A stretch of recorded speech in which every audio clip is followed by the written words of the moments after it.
ॐ विश्वं दर्पणदृश्यमाननगरी तुल्यन्निजान्तर्गतं पश्यन्नात्मनि मायया बहिरिवोद्भूतं यथा निद्रया यस्साक्षात् कुरुते प्रबोधसमये स्वात्मानमेवाद्वयं तस्मै श्रीगुरुमूर्तये नमः इदं श्रीदक्षिणामूर्तये।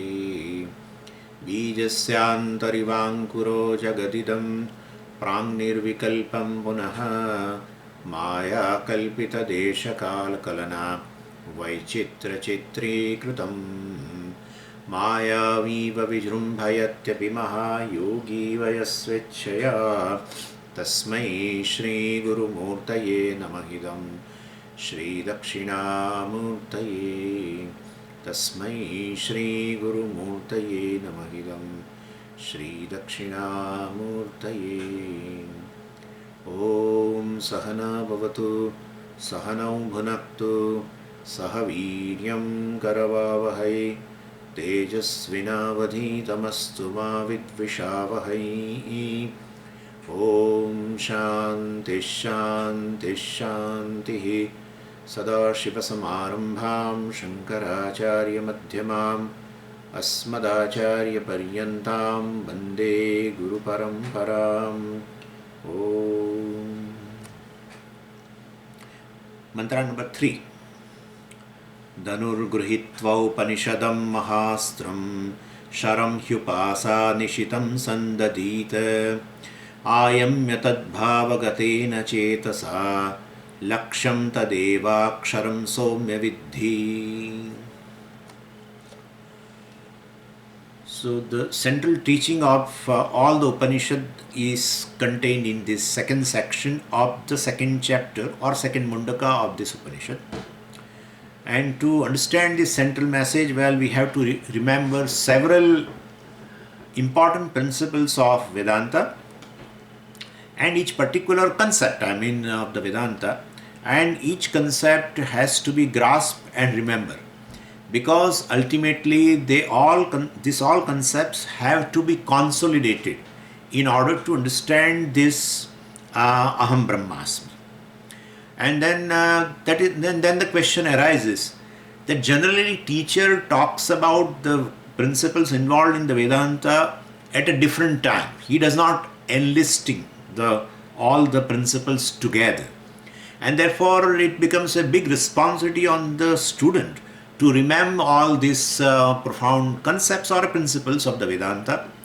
And then teacher suddenly consolidates everything, thinking that the student knows and remembers all the principles. And then it creates a confusion. There will be a lot of communication gap.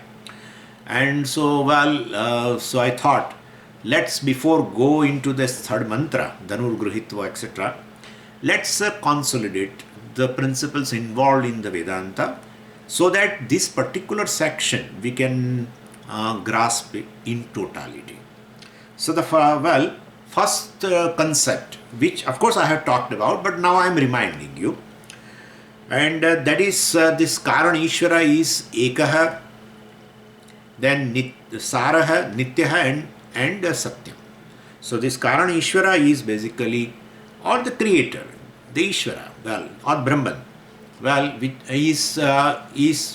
is a cause of the creation, is the essence of everything. And so Saraha, and therefore he must be present everywhere. So do not place the God in some higher pedestal, etc., in some loka, etc.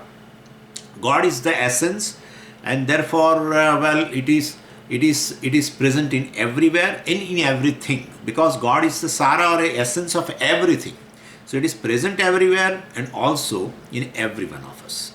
So there is a first message that the Karan Ishvara or the creator is the essence of the entire creation. That's the one thing. Second thing, this Ishvara, Karan Ishvara, is available in every one of us as a non-changing, right, Nityam, consciousness principle. Non-changing consciousness principle.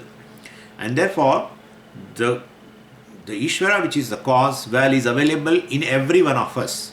I said it is available as essence. Essence will be available in every given thing. And Ishvara is a Karanam, and that is the essence of everything, and therefore it is present in everything.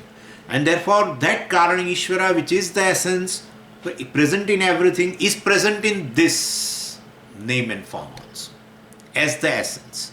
And it is available here as a consciousness principally. This is the second thing. So, the Ishvara is in me as a very consciousness principle, which is not changing. So, this is the second principle. So, we can now, to look for this Karana Ishvara ultimately, which is a goal of our life, well, you are not looking outside anywhere, you are looking here. And you are paying attention to this consciousness. This is the second thing. Now, paying attention to consciousness means what? So, we have to remember the 5 features of this consciousness simultaneously. And so, this Karana Ishvara, well, which is there in me as a very essence, is as a non-changing consciousness principle. That consciousness has 5 features. First, consciousness is not a product, property of or a part of the body. I'm just reminding right now. We have seen everything. Second, consciousness in me is an independent principle, because it is not a part, product, and property. If it is part, product, property of the body, it is connected to the body. But it is not part, product, and property, and therefore it is independent principle which pervades and enlivens the body. Even though it pervades the body, it is not connected to the body. This thing has to be very, very clear. Generally, we feel anything which pervades a given thing is connected to that thing. But that is never the case. Like the space pervades a pot, but it is still independent principle. And how do you say independent principle? Even when you break the pot, space does not get affected with that. So whatever may be the state of the pot is not the state of the space, and therefore space must be the independent principle, even though it pervades the pot, etc. So anyway, so consciousness in me, I am not saying right now I am, etc. That we will have to derive. So consciousness in me, well, pervades this body and makes the body sentient. Even though it makes the body sentient, conscious, still it is not connected to the body. Then how consciousness connects to the body? How consciousness, without getting connected to the body, makes the body conscious? If it makes the body conscious, it is definitely connected to the body. And therefore, how can you say like that? For that only we have brought that principle of Chidabhasa. Okay? So, but I am not going right now in that.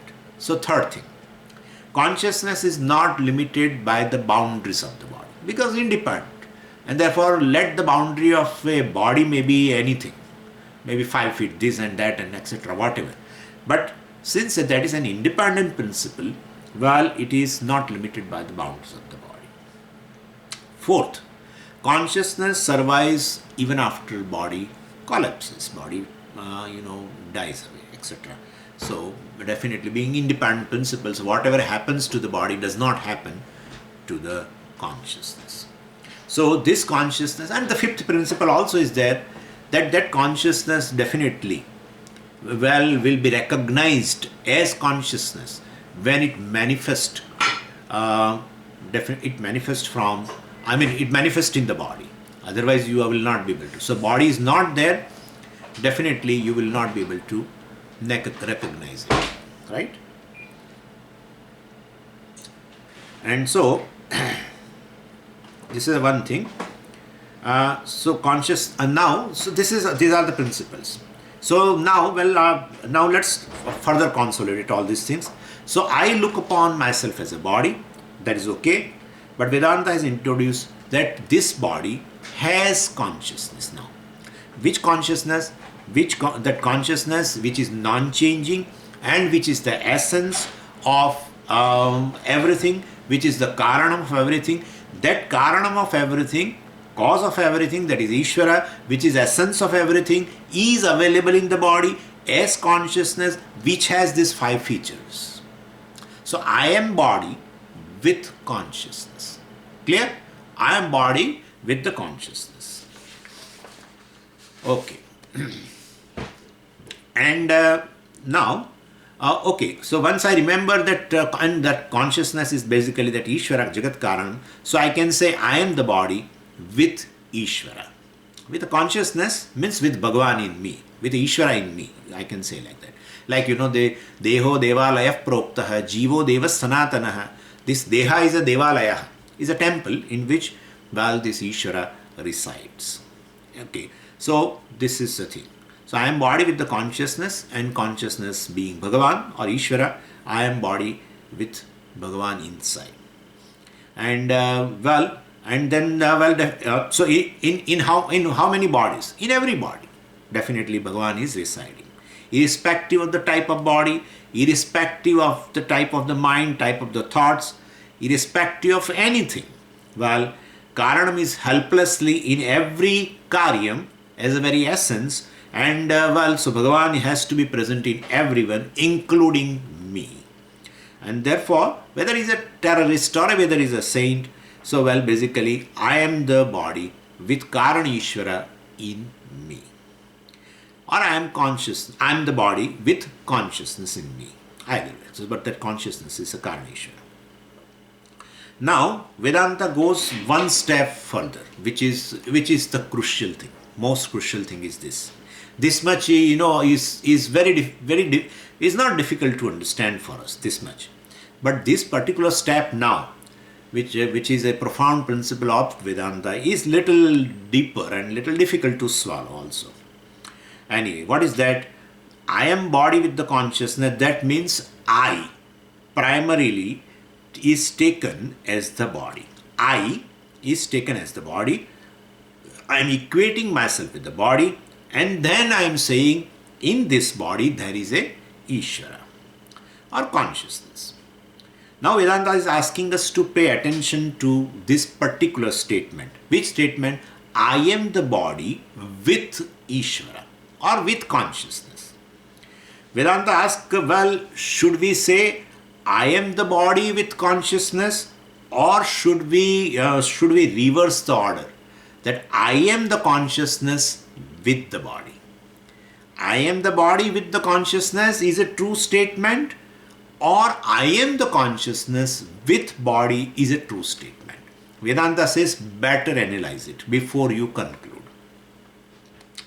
So, which one is more correct? Because thoughtlessly we have been telling that I am the body, and therefore, maximum I can now concede that I am the body with the consciousness. But Vedanta is asking this question, that even though this is a mixture, I and the consciousness, I the body and the consciousness, but there is even though it's a mixture, but in this mixture there is a profound difference. I am body and consciousness, let that be mixture, but I am body with the consciousness, or I am consciousness with the body. Which one is more appropriate? Vedanta is asking us. And then, of course, with the help of the analysis, with the help of the teaching of Vedanta, we have to find one of them is most appropriate. Now, after analysis, we are doing, it's an ongoing process. But then, what is the appropriate conclusion will be? Even though I am a mixture of body and consciousness, we have to arrive at a proper conclusion, appropriate conclusion, with the help of logic. And because Vedanta is going to tell reverse, you know very well, and so I can tell also, I am the consciousness with the incidental body. That's the conclusion of the Vedanta. And my conclusion is, I am the body with the consciousness in me. And so it is reverse. Now, in order to assimilate the vision of the Vedanta, you require to do some logic. Definitely. Reasoning. Why what Vedanta says is right. For that, let's do that logic. What is the logic? Just check in this mixture, body and consciousness, which one is variable which one is non-variable. And so body part is continuously variable. That's a simple to understand, is continuously changing. What about mind? Well, mind also keeps on changing. So it is terribly changing, in fact. What about thoughts? They are changing, and other things are also changing. So the body component is continuously changing. And what about consciousness component? Well, consciousness is not changing. Why? It's your experience. What I am conscious of is changing. That I am conscious of is not changing. Right? That I am conscious of does not undergo change. What I am conscious of keeps changing. And therefore consciousness does not change. I am conscious of this. I am conscious of that. I am conscious of this. I am conscious of that. But that I am conscious of does not undergo change. Therefore, in the body and consciousness mixture, body is a variable factor, consciousness is a non-variable factor. And what about this word I am? I am conscious of. What about that? Consciousness does not undergo change. That's okay. What about I am? Well, throughout our life, this word I am is variable or non-variable. Well, we have seen also I am is non-variable. Even if I grow old, the tone of I am changes. But the word I am is continuously there. And therefore, now you can understand where I am should be connected. Now I think you may be able to understand. I am, which is also non-variable. Now in a mixture called body and consciousness, consciousness is also non-variable. Therefore, I am should be connected to the body, or I am should be connected to the consciousness. Well, I am should be connected to the consciousness. And therefore, I am must be connected with the consciousness. It cannot be connected with the body logically. We are doing all this logical analysis. And so the non-variable I am should be connected with the non-variable consciousness. And therefore Vedanta says the word I am should refer to non-variable Chaitanyam, consciousness. Throughout this life, while consciousness is changeless, I am also is changeless. I am is this consciousness, is correct. And therefore body is incidentally there with the consciousness. So I am consciousness with incidental body. Why incidental? Because it is changing, it is variable. So today it is there, tomorrow it won't be there. Anything which is changing will be there today, won't be there afterwards.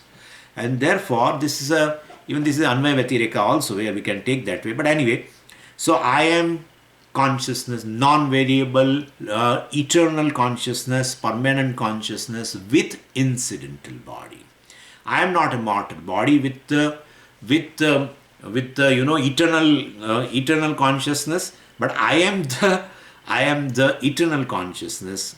I am the Ishvara which is eternal with the incidental body. So body comes, body is, body will go. I do not come, I will not go. And therefore, so these many things we will have to remember. And this is what Bhagavan said in chapter 2, 28th verse, na jayate mriyate va kadachit nayam bhutva bhavita vana bhuyah, etc. So I am the permanent consciousness with an incidental body, mind, sense complex, which is there right now due to prarabdha. It is there right now, but it is continuously changing. Like the spectacles, the spectacles, they are there right now, but it won't be there 24/7, multiply 365, etc. Same way, this incidental body, mind, sense complex is also like that. Anyway, so I am the consciousness with the body. I am not the body with the consciousness. So we have to change the language after doing a reasoning. And we accept the conclusion of the Vedanta. The conclusion of the Vedanta becomes my conclusion. So I am consciousness means what? The consciousness, as I told you, is essence. Is Ishvara in me. Earlier we said like that, right? I am the body with Ishvara in me. Consciousness is me. Now I say I am the consciousness. And therefore, what is the distance between I and consciousness or Ishvara? There is no distance at all. There is no distance at all. And therefore, this is how we come to the very essence of the Upanishad called Mahavakya, called Jiva Brahma Aikyam in this manner. Could you follow now? So the second section of this second Mundaka is this giving a essence of the Upanishad or the subject matter Upanishad called Mahavakya, of course, in which Jivatma Paramatma Aikyam is revealed. Well, so I can arrive at in this manner with certain principles, understanding them in this manner. So this is a final message of the Vedanta, that I am Karana Ishvaraha, and so I am Brahman, Aham Brahmasmi. And for accepting this Aikyam, so how many concepts I will once again just narrate you. First thing is, I should not entangle myself in this Karya Prapancha. Then the purpose of the life will be a waste. So first thing is, I should basically go to the Karana of this Prapancha. So I should remember Karaneshwara. That's the first. And then I derived what is Karaneshwara. Second, what is that? Ekam, Saram, Nityam, Satyam. That I should remember. Then third, then if it is a Saram of everything, it is a Saram of me. And therefore, that thing, the consciousness which is present in me is a Saram. And basically, that is Karaneshwara. And then, the fourth feature is this 5 features of the consciousness, I have to remind myself. And the fifth feature is, okay, so I am the body with the consciousness, with Ishvara in me. So I have a consciousness. That's the fifth feature. And sixth feature is, check what is variable, non-variable. Consciousness is non-variable. It's your experience. Because you all the time say, what I am conscious of is changing, but that I am conscious of does not undergo a change, and therefore consciousness is non-variable. And I am also throughout the life remains non-variable. And therefore, instead of saying I am a body with a consciousness, or I have a consciousness, no. I am consciousness, because I am also non-variable. Consciousness also is non-variable. Therefore, I am consciousness is the correct statement, with an incidental changing body mind sense complex. And therefore, I am not the body, I am consciousness, which is Jagat Karanam Ishvara. So this is how Jivatma Paramatma Aikyam is understood. This is called Mahavakya. This is the essence of entire Veda, in fact, not just Vedanta. Entire Veda is the ultimate purport of this is that you and Jagat Karanam Ishvara are one alone. So either you say Ishvara is Jagat Karanam, or you say I am Jagat Karanam. Aham Brahmasmi Tattvamasi, etc. Okay. But we feel this knowledge is compulsory or not. Even if I say I am an individual, so and so, right? In which definitely I am body is a hidden thing. When I say I am a Muktatma, definitely I am bodies, it goes without saying, right? And therefore, I feel even if this knowledge is not there, I am Brahman, I am Jagat Karana Ishvara, what does it it doesn't make any difference to me. I am able to earn money and I enjoy the life. Where is a question of having this knowledge? You are keeping your face very serious and talking about all these things. But we don't find any much worth in gaining this knowledge. Anyway, so Upanishad is asking question, is this knowledge compulsory for the human beings or not? Mundakopanisad says, you have no choice. You have no choice. Because ultimately only Karanam if you identify with the Karanam rather than Karyam, then only you can transcend the fear. The fear goes away. Which fear? I am not fearful. I am not afraid of you. Come in front of me. Ye kya baat hai? You are afraid of one entity which is not which you don't find in your surrounding. All the time you are afraid of, and that is called death. And so, if you want to transcend, and why this my sentence is a wrong sentence. if you want to transcend. Where is the question of if you want to transcend? Everyone wants to transcend. Everyone wants to live even for a day more. Tomorrow is, Puja Swami says, today is a cash, tomorrow is a credit. And that's how it is. My life, my one more day in a life is really it's a credit. Who knows? Tomorrow you will get the credit or not. Yeah, that's how the shop says. Today is cash, tomorrow credit. And that fellow thought that, yeah, tomorrow I will get on credit. So because I don't have a cash, I will go tomorrow to that place and buy some grocery, etc. Okay, I will go. Next day he finds the same board. Today cash, tomorrow credit. And so each day of our life is a cash because we have gained it, of course. It's with us. But then definitely tomorrow is a credit. And therefore, if tomorrow, when I talk something more about this and the ephemeral nature of this creation and the life and everything, you are not getting joy. In your heart, now so slowly it is, sadness arises. Why? Why? If I talk about death, if I talk about the death of my near and dear ones, why the sadness? Why? Why sadness? We have never asked this question. Why death is an event of a sadness? Like for Arjuna. Sorrow. We have never asked this question. Okay, let's forget about that cause now. But you feel sad thinking about the mortality of yourself or anybody in the creation. I mean, especially the near demons to whom you are related to, right? Then definitely, you want to transcend the mortality. This is not taught by some university that you have to transcend the mortality. You are born with this desire. This is a natural desire. You want to transcend. And in the creation there are two things. Either one of them you identify. One is Karana, other is Karyam. Karyam is always changing. We have seen. It is always rushing towards the death.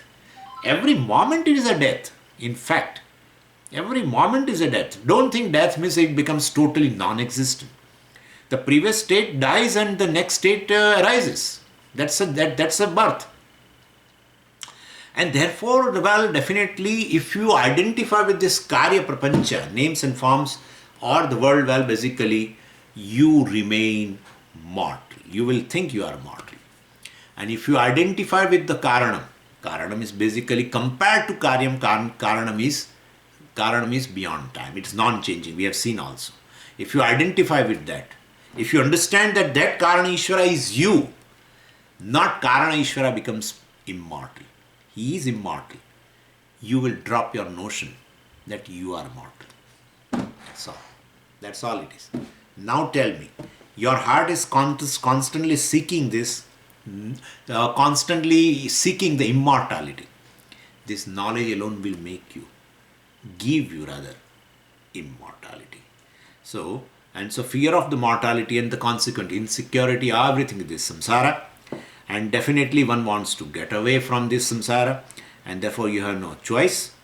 So either I am afraid of my own death, or I am afraid of the near and dear ones. I do not want to even. People say, Swamiji, don't talk about that. Never talk about that. Never talk about death. It's an omen. It's something bad sign. So even the thought of death, of some people create something in the pit of our stomach. And so this fear of death, fear of rebirth, fear of re-death, is the samsara. Samyak sarati iti samsara hai. This is how the jiva goes into. It takes a body and gives up the body, takes a body and gives up the body, takes a body and gives up the body. This is going on. And every time I identify with the body, every time I identify with the Karya Prapancha, every time I identified with this name and form, and takes the death of the body is the death of oneself. So better identify with the Karanam of that body, mind, sense complex, which is there, which is the very essence of you, which is in the form of you. And that is I am. Therefore, asatoma sadgamaya, tamasoma jyotirgamaya, mrityorma amritam gamaya. So may the Ishvara take me from to the immortality, from mrityu, from the death. Tamasoma jyotirgama. How? Well, let him take me to the light, to this knowledge, from the darkness, ignorance. And that is how, this is how. And for that purpose, well, definitely, we are, we have started this Aham Brahmasmi process. And this, so Aham Karaneshwara, etc., is compared to the process of archery. So this is what we want to look into. Now come to this mantra, third. So here it says, see in these two beautiful mantras, third and the fourth mantra, well, Upanishad is, comparing, is going to compare rather, the entire spiritual pursuit of our entire spiritual pursuit to the archery. So arrow hitting and the target, well, definitely with the help of a bow, is the archery. And so entire spiritual life is compared to the process of archery. What are the comparisons the Upanishad wants to give? So Jivatma is compared to this arrow, and that is told here. That is told as in this mantra as a Shara. And this Karana Ishvara, Paramatma, is compared to the target. And this Shastra representing this Jnana Yoga, Shastra Vichara, along with the Omkara, well, so that is called the bow. But Swamiji, why Omkara you bring? For gaining Jnana. That is what the Mandukya says. I have not to say anything. Mandukya says the same thing. Mandukya does an analysis of Omkara in order to gain the knowledge of a Brahman as myself. Mandukya does not talk about the upasana of a Omkara. There are other Upanishads are there. Chandogya talks about Omkara upasana. Prashnopanishad talks about Omkara upasana. Maybe in the Brihadaranyaka also. And that Omkara upasana is to be done as a Nirguna Brahma upasana, in majority. That will come in the Panchadashi also. Hardly it is a Omkara upasana is a Saguna Ishvara upasana. It is all mainly, you superimpose Nirguna Brahma upon the Omkara, which is the Alambanam, Adhishthanam, which is a prop basically. And then, that upasana is carried out. So, Omkara Upasana is a different issue. But analysis of Omkara, what is Akara, Ukara, Makara, and what is Amatra, etc., all the analysis leads you to the knowledge of Brahman, that is you. And therefore, basically, here that is included in Mundaka. So, when I say bow is basically Shastra, or Shastra Vichara, analysis of the Shastra, analysis of this Jivatma Paramatma Ikyam, well, with the help of Omkara. And therefore, let us take the arrow as Omkara along with this Shastra. So, Omkara is a Shastra and then Shastra Vichara. All this is bow. And with the help of a bow, well, the arrow basically reaches, the target. So, with the help of the Omkara, Shastra Vichara, Shravan Manan, Nidhyasana, etc., well, this, the Jivatma called this arrow, reaches to the target called Karana Ishvara Paramatma. And now when we compare like this, basically, we'll have to, this is an example, right, archery. We have to note certain things. So where the example should be extended, where it should not be extended, which part should bring in to, for the similarity, which part should not be brought because it has a dissimilarity, those things should be clear in your mind. Don't think when you bring an example, all the aspects of the example will be, you will be able to compare with the thing, with the original thing. Well, that won't be possible. So, and here also in the example, well, between the arrow and the target, there is a physical distance. Why? Because arrow is a finite, that target also is a finite. And therefore, there is a physical distance. And so, therefore, reaching the target will involve what? Reaching the target involves physical travel. And so in the case of Jivatma reaching a Paramatma, physical distance is not there. Why? How can you make such a statement? Because Paramatma, well, all that Karana Ishvara is a saram, is essence. And if it is the essence of everything, it is pervading everything. Gold is an essence of all the ornaments, then gold pervades all the ornaments. And gold is everywhere, we can say. And therefore, even if it is all pervading, there is no physical distance between Jiva and the Paramatma. Clear? There is no distance between an ornament and gold, physical distance. Okay. And if there is no physical distance, then what is the distance here? Then, well, the second thing will be a time. Because these are the dimensions, right? Either a space or a time. So basically then we say time-wise distance. If there is no time-wise distance also. Certain things are distant in time, like a child, when I remember when you used to play a lot, with the other children and all, then parents used to shout and call for the study and homework and everything. And at the time we used to feel so much disgusted. And if you won't go in time, then daddy will be ready with a small stick. And so we are afraid, and we used to go and then and then sit and do homework and all that. But then in our heart, I used to always feel, if you are grown up, then definitely you will not have to do homework. You will not be confined to a given place. You can go out and you can spend money also. That also idea was coming in my mind. So you can spend money on anything because you are earning also. And so, I should grow immediately. I should become like a daddy. I should become like that. You have to wait, okay? You have to wait. It's a time-wise distance. You have to survive and wait. Keep on eating, and one day you will find the mustache have grown into that. Anyway, so this is a time-wise distance. In the case of Jivatma and Paramatma, time-wise distance is also not there. Why? Which is all pervading, should be here, right? Should be here and right now. And therefore, where is the distance? Time-wise distance. Right now it is here. All pervading cannot be in future. All pervading cannot be was in the past. You cannot say. All pervading which is here right now. Here and right now. Yeah, that's better. Not here or right now. Here and right now. And therefore, there is no distance in terms of time between Jivatma and Paramatma. Then what? Third type of distance. And we should make a note of it, and that is focused in Vedanta. That distance is in terms of ignorance. And we have that example, yesterday evening's example, that key example, right? Key example is there.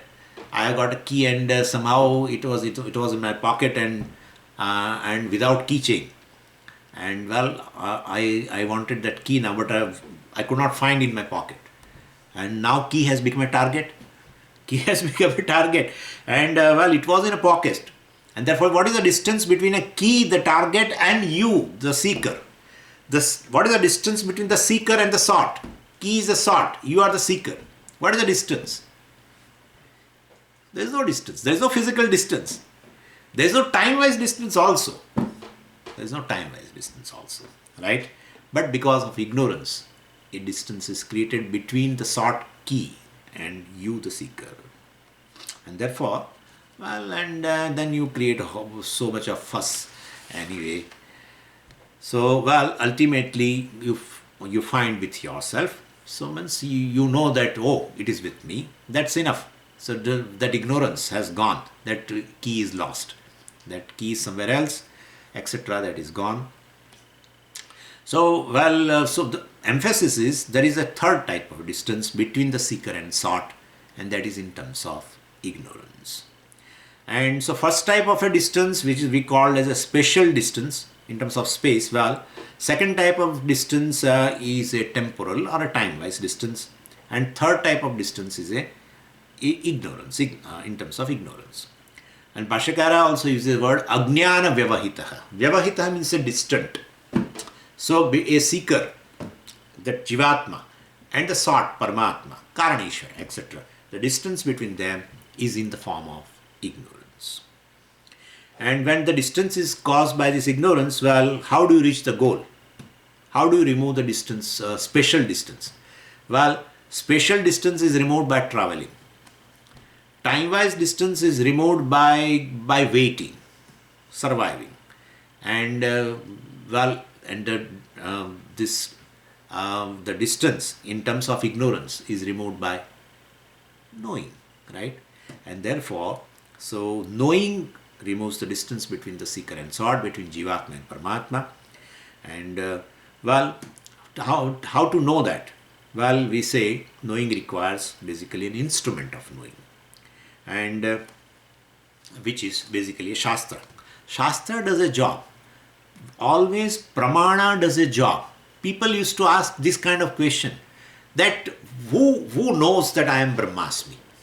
Yeah, who knows I am Brahmasmi?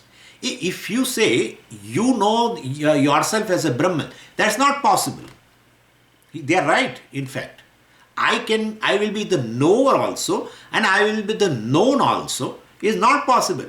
Knower and known are different, always I used to tell.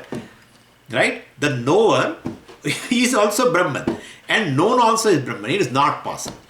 Knowledge will not take place unless there is a distance between knower and the known. And so knower and known cannot be one thing. Knower and known cannot be one thing. And then what will you do? No, but I am asking you, what will you do if you want to see me? Suppose this is a knowledge. My knowledge takes place, right? How it takes place? Oh, Swamiji, I am knower and you are known. Correct. But knower does something, then only knowledge takes place. Really speaking, knower cannot know unless the knower surrender himself, herself to the means of knowledge.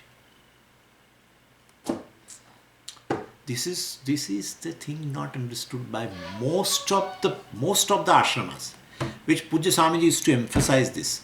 A business, I mean, what is the importance of the Shastra? People don't understand that. And that's how our study of the Shastra is a casual thing in most of the people. Casual thing. Other things are also there, and this thing also is there. Let both the things continue. This is not like that. Your Shraddha depends on your Shraddha in the Shastra depends upon how much validity you give to the Shastra in order to gain the knowledge of the self, which is the goal of the life. And so in order to understand that, you should go to this, how the knowledge takes place. It's epistemology. Basically, how the knowledge takes place. Well, knower is there. I am the knower. Swami is a known. Correct. But just knower, known is connected by something to which a knower has an attitude. A knower surrenders itself to the means of knowledge. Knower surrenders itself to basically the eyes. Knower cannot use its will. That, the known thing, the Swami should be like this. Well, it cannot be. Whatever is revealed by the Pramana, the knower agrees to that. Knower agrees to what the data comes through the eyes. If it does not agree, knower will not gain the knowledge of Swami. In order to know any given thing, for the knowledge to take place, the knower has to surrender to the means of knowledge. If no, then do you mean in knowledge there is no will? Yes, there is no will. In karma there is a will. In action there is a will. In knowledge there is no will. Action there is a will. How to do, well, not to do, whether to do or not, suspend this thing, etc. Whether to do, whether not to do, how, doing differently, all this will is involved. Otherwise karma will not be possible. Jnanam will not be possible if you interfere. If knower interferes with its will, his or her will, knowledge will not take place. The only thing required is the knower has to surrender to it, the means of knowledge called eyes. Whatever eyes reveal, knower agrees to that. And therefore, pramana does the job. Pramana gives the knowledge. And here also, the pramata, the knower, goes to the shastra and, and then definitely takes a selfie. And this selfie, shastra is a selfie. Really speaking, it's a selfie. And it's a camera, mobile camera is there. That's a shastra. And you see yourself into that. And you say, well, I am most beautiful. You are most beautiful. You are Brahman. So basically, pramana does the job. Well, pramana reveals to you, you are not pramata. Well, you are Brahman. So pramatrutvam becomes mithya. Not by your will. Not by will of pramata. So please don't ask this question. Who gains the knowledge? Well, the very pramata who has surrendered to the shastra with his shraddha, etc. That pramana, the means of knowledge called shastra, reveals to that person, to the pramata, you are not pramata, tattvamasi. You are Brahman. And therefore, it's a different game. It's altogether a different thing. Anyway, so, still we have some time. Oh yeah. So basically, Shastram is the instrument of knowledge, and so knowing requires this Shastra, and therefore, and Shastra alone, not physics, chemistry, etc. Because that deal with not Karana Ishvara, they deal with the Karya Prapancha, and therefore Shastra becomes the bow, and that alone removes the distance between, distance between Jivatma and Paramatma. By removing that distance is nothing but a jnanam, and that is given by, that distance is covered by the Shastra in form by giving the knowledge. So that is said here, Dhanur Gruhitva Aupanishadam Mahastram. In this spiritual archery, the great weapon is Dhanuhu Mahastram.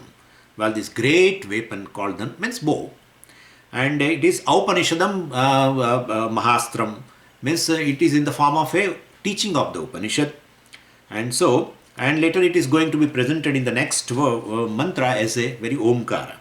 So that Upanishadam means basically the teaching of the Upanishads, which is represented as a Omkara. Well, that Omkara represents not just mere Omkara, but the entire Upanishad, the analysis of the Upanishad.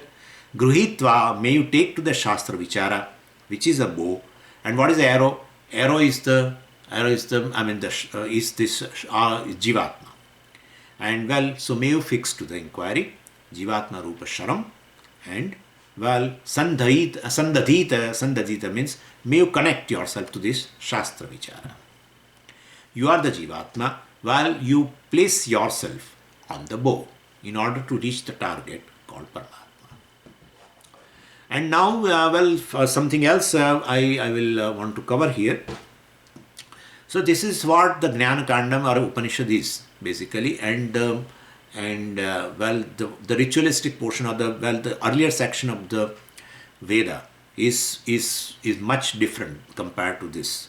In Karma Kanda, basically they will say, there are many prayers and rituals, etc., and they are prescribed for the male. And some of the things are not for female. Like Sandhya Vandanam, males can do. Wife cannot do. Because Sandhya Vandanam has to be done by even a brahmachari and also by grihastha. And therefore, Sandhya Vandanam, which is prescribed in the Karmakanda portion, it is to be done, that Gayatri Japa, etc., has to be done by males, not by wife. So then, people start blaming the Veda itself. Veda is a partial thing. It gives only Sandhya Vandanam for male, for purification of their, intellect, etc. But for the female, there is no Sandhya Vandanam. And therefore, ultimately, the result, it has been resolved that after marriage, the male and female basically cannot be separated. And therefore, whatever karma men do, as long as the other person, the wife or women, do not disturb, as long as the other person cooperates, then, that cooperation is enough. So if Sandhya Vandanam has got, let's say, 10 units of punyam, so the 5 units of punyam automatically goes to the wife. Like, TDS, we have a TDS, tax deducted at the source, right? So you earn money. But then government automatically takes away when your salary is about to come. So automatic. Same way, if a male does something, I mean a married person I'm talking about, then automatically the half of it goes to the wife, because after marriage they are not considered separate. That's how even the Upanayanam etc. also, which cannot be given to the wife, then this person weds. So he has already one, and he wears one more also, and therefore anyway. So this is a idea here. This is in a Karma Kanda portion. I am comparing Karma Kanda and Jnana Kanda. And that is how even in the Gayatri Japa also, there is a prayer, right? That may this sun god gives us a brilliance, etc., give us a discriminative capacity, etc., bless us, etc. So then there, it is not that may the sun god give me the brilliance, give us the brilliance. And therefore in Karmakanda it is possible that you can pray for somebody, or you are doing something which is a punya karma, while your wife gets, even she is not doing, or Veda says you don't do, but still she will get the punyam. Then then somebody asked me a question. Does it mean that females should not do this kind of karmas, Vaidika karmas? No, females need not do. Females need not do the karmas. Without doing, they are getting punyam. Okay, not that they should not do. Okay, this is regarding karma kanda. So can we extend to Vedanta, because ultimately it's a one Veda only, right? So suppose husband attends Mundakopanisad class and then gains jnana, right? Reaches the target. Then wife also will get this Aham Brahmasmi jnanam or not? No, it is not possible. Whatever the arrow has been placed on the bow will reach to the target. The arrow which is not placed on that cannot reach. Could you follow? And therefore, a wife arrow also, she has to place herself on this. She has to do the inquiry. Who am I? She has to do independently inquiry. Of course, independently means that whether he is doing, my husband is listening to the Mundakopanisad class and therefore I will also gain jnana. That is not possible. This is Jnana Kanda. Karma Kanda, it is everything possible. Husband does something, wife gets punyam, half of it. That's possible. Here it is not possible. Okay, so basically, even including Vedic chanting, etc. In Vedic chanting also, the punyam goes half of to the basically wife, but in this jnanam, aham brahmasmi jnanam, and gaining the goal, etc., reaching the target, every arrow itself has to place on the bow. That is Shastra Vichara. Everyone is independent to gain the knowledge. Here they have to they have to undergo that Shastra Vichara, analysis of Shastra, etc. This is the difference between the two things, even in a one Veda. Om Purnamadav Purnamidam Purnat Purnamudachyate Purnasya Purnamadaya Purnameva Vashishyate. Om Shanti Shanti Shanti. Harihi Om Shri Gurubhyo Namaha. Harihi Om.